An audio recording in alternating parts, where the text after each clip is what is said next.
क्या आप भी रोज़ सफाई कर कर के थक चुकी हैं, लेकिन जो घर के काम है फिर भी ख़त्म होने का नाम नहीं लेते? तो मैं जी आपको यकीन दिलाती हूँ, अगर आज का ये व्लॉग आप पूरा देख लेंगी तो आपकी जो सफाई की टेंशन है ना, वो यूँ चुटकी बजाते ही ख़त्म हो जाएगी। हम ख़वातीन ने बहुत सारे काम करने होते हैं, सुबह से लेके रात को आंखें बंद होने तक हमारे जो घर के काम है ख़त्म होने का नाम नहीं लेते। ऐसे में एक बेचारी अकेली औरत किसी हेल्प के बगैर सब कुछ कैसे मैनेज करे, आज मैं आपके साथ शेयर करूँगी। अस्सलामुअलैकुम माय यूट्यूब फैमिली, उम्मीद है जी आप सब ठीक ठाक होंगे। अल्हम्दुलिल्लाह मैं भी बिल्कुल ठीक हूँ और मैं आज आपके साथ पूरा दिन की रूटीन शेयर करूँगी। वैसे तो मेरे पूरे दिन के जो काम है अल्हम्दुलिल्लाह 1.5 से 2 घंटे हर 2.5 घंटे में मुकम्मल हो जाते हैं। तो सबसे पहली आदत जो आपकी सफाई की टेंशन को, कामों की टेंशन को कम करेगी, वो ये कि आपने अपने नेक्स्ट डे की जो प्लानिंग है ना, उसको एक रात पहले करना है। हाँ जी, अगर आप चाहती हैं कि आपकी जो सुबह है वो बहुत ज़्यादा प्रोडक्टिव हो, आपके जो काम है आसानी से मैनेज हो जाए ना, तो एक रात पहले बहुत सारी प्लानिंग करके रखा करें। एटलीस्ट ये डिसाइड कर लिया करेंगे नाश्ते में और स्पेशली दोपहर के खाने में क्या बनेगा। और हाँ, एक और आदत कि रात को अपना किचन क्लीन ज़रूर करके सोया करें। कोई बहुत ज़्यादा ज़ोर ज़बरदस्ती नहीं है, लेकिन हाँ, कोशिश पूरी किया करें। और उसके लिए सबसे आसान सी टिप ये है कि बर्तन जो है आप साथ के साथ वॉश करें। और हाँ, अक्सर ऐसे होता है ना कि कोई सालन बच जाता है, बाहर से हम कुछ मंगवाते हैं तो वो बच जाता है और हम ऐसे ही पूरे पूरे जो बॉक्सेस हैं ना उठा के फ्रिज में रख देते हैं। तो जो भी चीज़ बच गई होती है ना, उन्हें स्मॉल बॉक्सेस में निकाल के फ्रिज में रखा करें। जो भी बड़े बड़े मैले बर्तन होते हैं जिनको हम सुबह के लिए छोड़ देते हैं, रात को कोशिश किया करें उनको आप क्लीन कर लें। जब रात को आप ये 15-20 मिनट की रूटीन फॉलो करेंगी ना, तो ऑटोमेटिकली आपकी जो अगली सुबह है ना, वो बहुत आसान होना स्टार्ट हो जाएगी। और जो सुबह हम ख़वातीन के ऊपर एक भागम भाग वाली एक बस होती है ना, ये भी करना है, वो भी करना है, बच्चों को यूनिफॉर्म पहनाना है, स्कूल भेजना है, कपड़े आयरन करने हैं, तो कोशिश करें यूनिफॉर्म रात को आयरन कर लें। हस्बैंड के जो ऑफिस के कपड़े हैं आपने रात को ही निकाल के आयरन करके रखे हों। वैसे तो आप ये रूटीन फॉलो किया करें कि वीक में एक दिन ना, जैसे संडे आता है तो काफ़ी सारे जो कपड़े हैं हस्बैंड के स्पेशली आयरन करके रख दिया करें। अच्छा, एक और आदत यहाँ पर आप चेक करें कि जैसे मैं चाय के लिए चीनी पत्ती डाल रही थी ना, तो मैं साथ साथ जार्स को क्लीन कर रही थी। ये जो साथ साथ सफाई करने वाली आदत है ना, ये आपके बहुत सारे जो स्ट्रेस है उसको कम कर देती है, क्योंकि जो चीज़ें हैं वो साथ के साथ साफ़ हो रही होती हैं और फिर आपको ना डीप क्लीनिंग पर मेहनत नहीं करनी पड़ती है। दूसरी आदत है ना, वो यही है कि जैसे जैसे आप काम करें साथ के साथ सफाई ज़रूर किया करें। अच्छा, मेरी कुछ बहनें मुझे कमेंट्स में कह रही थी, आप ही हम रोटी मेट के ऊपर जब रोटी बनाते हैं ना, तो ये बहुत ज़्यादा हिल रहा होता है, समझ नहीं आती क्या करें। तो आपने ना अच्छे तरीके से मेक श्योर करना है कि जो आपका रोटी मैट है वो नीचे से गीला ना हो, या जो आप शेल्फ़ या जिसके भी ऊपर रोटी मैट को बिछा रहे हैं ना, वो जो सरफेस है वो बिल्कुल जो है ड्राई हो। अगर हल्का सा भी पानी लगा होगा ना, तो ये जो रोटी मैट है बहुत ज़्यादा स्लिप होता है और फिर आपको रोटी बेलने में ना बहुत मुश्किल का सामना करना पड़ता है। अच्छा, आज से बिल्कुल जो लाइफ़ थी ना वो रूटीन पर आ गई थी, क्योंकि शुक्र अल्हम्दुलिल्लाह 1 अप्रैल से ना बच्चों के स्कूल ओपन हो गए और मुझे ना ज़िंदगी बड़ी अच्छी लगती है जब ना एक डिसिप्लिन सा आ जाता है। वरना जब बच्चों की छुट्टियाँ होती हैं ना, तो ज़ाहिर-सी बात है बच्चे लेट उठते हैं तो फिर हम माँओं की रूटीन जो है ऑटोमेटिकली डिस्टर्ब होना स्टार्ट हो जाती है। माँ बेचारी अगर जल्दी उठ भी जाए तो क्या ही फ़ायदा है। ज़ाहिर-सी बात है बच्चे उठेंगे, फिर उनका नाश्ता बनेगा, ज़्यादा छोटे हैं तो हम माँओं ने उनको नाश्ता भी कराना होता है। तो मुझे ना बड़ी कोई क्या कहते हैं, एक अजीब-सा हो रहा होता है अगर मेरी रूटीन में ना थोड़ा बहुत भी चेंज आ रहा हो। हालाँकि इंसान को आदत होनी चाहिए लाइफ़ में चेंजेस को एक्सेप्ट करने की, लेकिन फिर भी जब बच्चों ने स्कूल जाना हो, हस्बैंड ऑफिस चले जाए ना, तो लाइफ़ जो है एक ट्रैक पे आ जाती है और हर काम ना टाइमली मैनेज हो रहा होता है। तो मैं तो भई आज बड़ी खुश थी कि चलो 7:30 पौने 8 आमना ने स्कूल चले जाना है और हर चीज़ ना मैं उसके घर वापस आने से पहले कोशिश करूँगी कि मैनेज हो जाए। और जब आप माइंड बना लेती हैं ना कि आप कर लेंगी, तो फिर वाक़ई काम आसान हो जाते हैं। तो अच्छा, एक और आदत जो हमारे कामों को बढ़ा देती है या जो है हमारे जो काम है बहुत डिले हो जाते हैं, वो ये कि अक्सर पहले मैं ये करती थी कि हस्बैंड को ऑफिस भेज के जब तक आमना स्कूल नहीं जाती थी तो मैं आमना के साथ सोई रहती थी। फिर मैंने 10 साढ़े 10 हद 11 उठना, और कभी कभी तो ऐसे होता था कि फ्राइडे को हस्बैंड जब जल्दी आते थे ना, तो उनके घर आने पर मैं उठ रही होती थी और फिर ये होता था कि रात को बिस्तर पर जाने तक मेरे घर के काम ख़त्म होने का नाम नहीं ले रहे होते थे। एक अजीब सी सुस्ती होती थी और जितना मर्जी मैं सो लेती थी ना, नींद नहीं पूरी होती थी। लेकिन वही बात है कि इंसान हर चीज़ ना एक्सपीरियंसेस के साथ साथ और आहिस्ता आहिस्ता सीखता है। हाँ, नमाज़ में पढ़ती थी, लेकिन वही कि नमाज़ के बाद में वापस से सो जाती और फिर उठने का कुछ पता नहीं होता था। ज़ाहिर सी बात है जब नई नई एक लड़की के सर पे ज़िम्मेदारियाँ आती हैं ना, तो नहीं पता होता, लेकिन आहिस्ता आहिस्ता इंसान सब कुछ सीख लेता है। लेकिन सीखता भी तभी है जब सीखने की चाह होती है। जब तक आपके अंदर खुद किसी चीज़ को सीखने की क्या कहते हैं मोटिवेशन या जज्बा नहीं होगा ना, आप कुछ नहीं सीख सकती, चाहे वो कोई स्किल हो, कोई काम हो या वो घर के काम हो। तो सबसे पहले अपने माइंड को बनाया करें कि हाँ भाई, भाई आपने काम करना है। जब आप माइंड बना लेती हैं ना, सब कुछ हो जाता है। तो बस यहाँ मैंने फटाफट से आमना और अपना नाश्ता बनाया।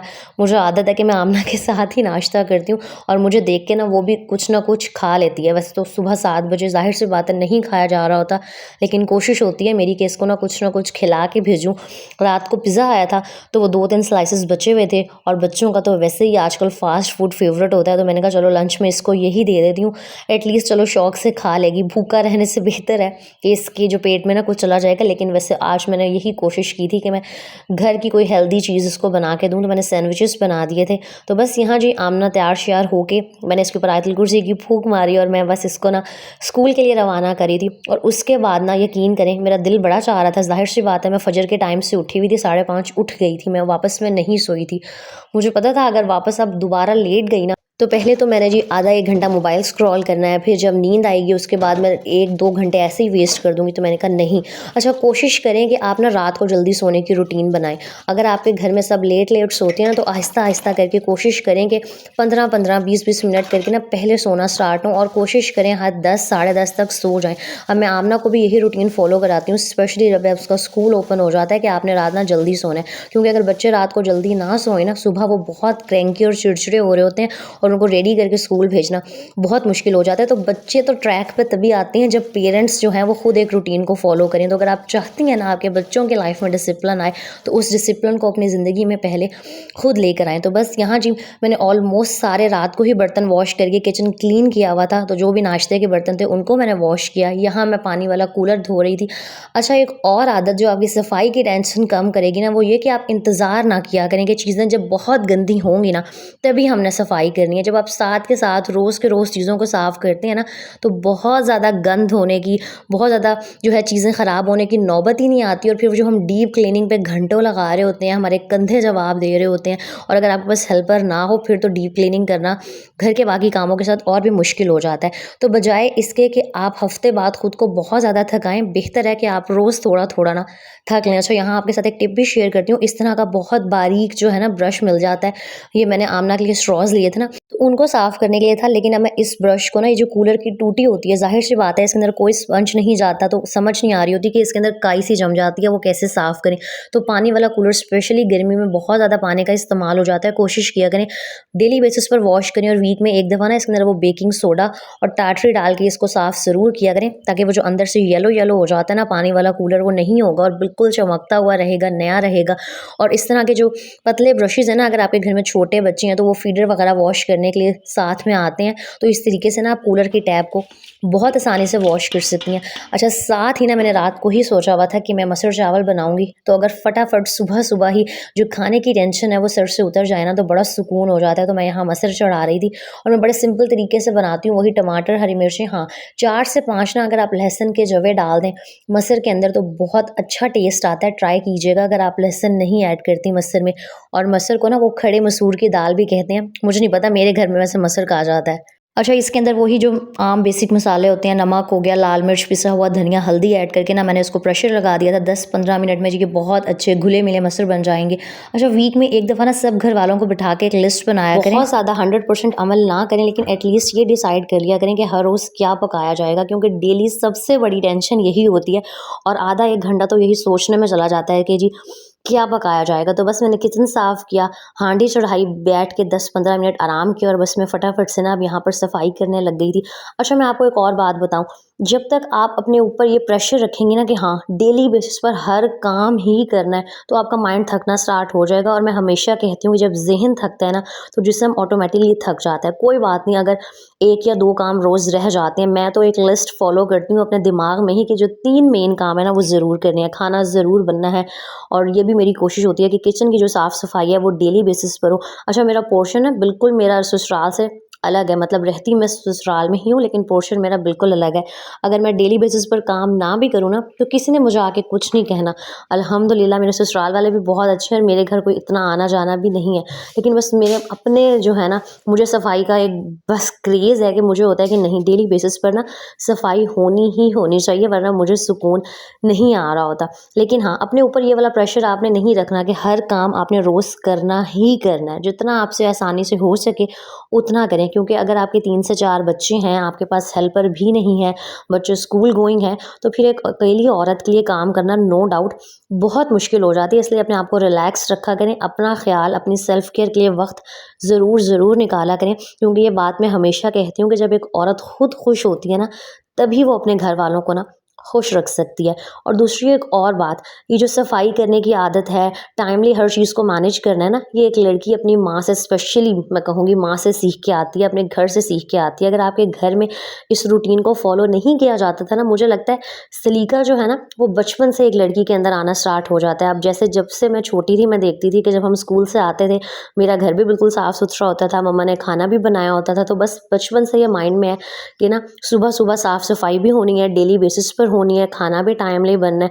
तो कोशिश करें कि अगर आपकी बेटियां हैं ना, तो छोटे होने से ही उनके अंदर ये हैबिट्स डेवलप करें। भाई एक लड़की चाहे जितना मर्जी पढ़ लिख जाए, उसने आगे जाके जो घर है ना वो संभालना ही संभालना है। और मुझे तो वो लड़कियां बहुत अच्छी लग रही होती हैं भाई, जो सुगड़ होती हैं, जो घर के काम करना भी जानती हैं और जिनको ना क्या कहते हैं फाइनेंशियली इंडिपेंडेंट होना भी आता है। अच्छा, यहाँ पर मैं शेयर कर दूँ कि आप अक्सर पूछ रहे होते हैं आप ही आप अपने फर्नीचर को कैसे क्लीन करती हैं, तो बहुत दफ़ा शेयर कर चुकी हूँ कि इस तरह का ये जो पॉलिश वाला ब्रश होता है ना, अगर आपका चिनियोटी फर्नीचर है तो इसकी हेल्प से बड़ी आसानी से क्लीन हो जाता है। लेकिन फिर भी इसके अंदर बहुत ज़्यादा मट्टी फंस जाती है, तो मैं महीने में कभी ना एक दफ़ा कोकोनट ऑयल की हेल्प से इसकी क्लीनिंग करती हूँ। वो वाला तरीका भी ना मैं बहुत दफ़ा आप लोगों के साथ शेयर कर चुकी हूँ। अच्छा, बस यहाँ पर मैं वही बेसिक क्लीनिंग करी थी, मैंने झाड़ू लगाई, पोछा लगाया। और आप लोग बहुत पूछ रहे होते हैं आप ही आपने ये जो मोप है ये कहाँ से लिया है, तो ये आपको किसी भी ना क्या कहते हैं, ये जो बड़े बड़े डिपार्टमेंटल स्टोर, सुपर मार्केट्स होती हैं जहाँ से ये प्लास्टिक की क्रॉकरी मिलती है, वहाँ से ये वाला मोप मिल जाएगा 300 या 350 का। अच्छा, यहाँ चेक करें कि पानी वाले कैन ऑलमोस्ट हम सबके ही घरों में होते हैं और ये अंदर से इतने ज़्यादा ना पीले हो जाते हैं, आप जितना मर्जी इनको रगड़ लें ये साफ़ नहीं होते। तो आप क्या करें कि इसके अंदर ना एक जो पैकेट होता है छोटे वाला, आपने टाटरी का ऐड करना है और वो जो मीठा सोडा होता है उसको ऐड कर देना है। यहाँ पर मैंने और कुछ नहीं डाला था, खुद ही इसके अंदर बबल्स बनना स्टार्ट हो गए थे।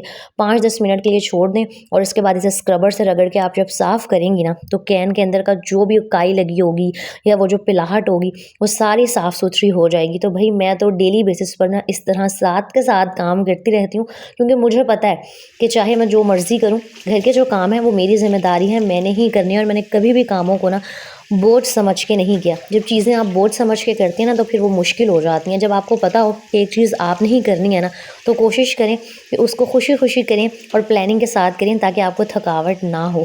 अच्छा, एक और बात, वॉशरूम ना हमारे घर का एक बड़ा ही इंपॉर्टेंट हिस्सा होता है, तो इसकी साफ़ सफाई के ऊपर भी बहुत ध्यान दिया करें। मैंने अक्सर घरों में देखा है हफ्ता हफ्ता जो वॉशरूम है ना वो साफ़ ही नहीं किए जा रहे होते। यकीन करें, मुझे बहुत ना, कभी किसी के घर जाओ और वॉशरूम यूज़ करो ना, वो गंदा हो तो बड़ा बैड इंप्रेशन पड़ा होता है। मेरा जो वॉशरूम है बेडरूम के साथ ही अटैच है, बहुत छोटा सा है, लेकिन मैं फिर भी ना इसको, बल्कि अक्सर तो दिन में मैं 2 दफ़ा भी वॉश कर रही होती हूँ, क्योंकि अटैच वॉशरूम जब होता है ना, तो एक तो वो स्मेल का रूम में बड़ा इशू होता है और दूसरा वो अगर गंदा हो ना तो बड़ी बुरी सी फीलिंग आ रही होती है। तो इन छोटी छोटी बातों का ना ज़रूर ध्यान रखा करें। तो बस जी, मैंने अच्छी तरह वो जो परफ्यूम्ड फर्नाइल है ना, मैं डेली उसको फ़र्श पे डाल के मोप लगाती हूँ, तो पूरा दिन घर से बहुत अच्छी खुशबू आती है। और यहाँ भी 11 बजे थे, मैं अल्हम्दुलिल्लाह हर काम से फ्री हो गई थी और अभी आमना नहीं आई थी, 12 बजे आती है वो।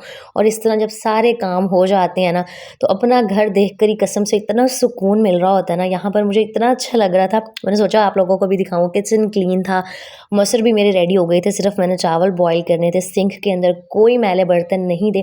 मतलब मुझे तो खुद सुकून मिल रहा होता है। मेरे लिए तो ये जो घर का काम करना है ना, यकीन करें एक थेरेपी है। जब आमना भी पैदा होने वाली थी ना, मुझे याद है जिस दिन मेरा ऑपरेट होना था, उस दिन भी मैं घर को साफ़ सुथरा करके तब गई थी। मैंने कोई हेल्पर नहीं रखी हुई थी। बस हाँ, थोड़ा सा नो डाउट मुश्किल होती है, लेकिन अल्लाह ताला ना खुद ही इंसान को हिम्मत दे देती हैं।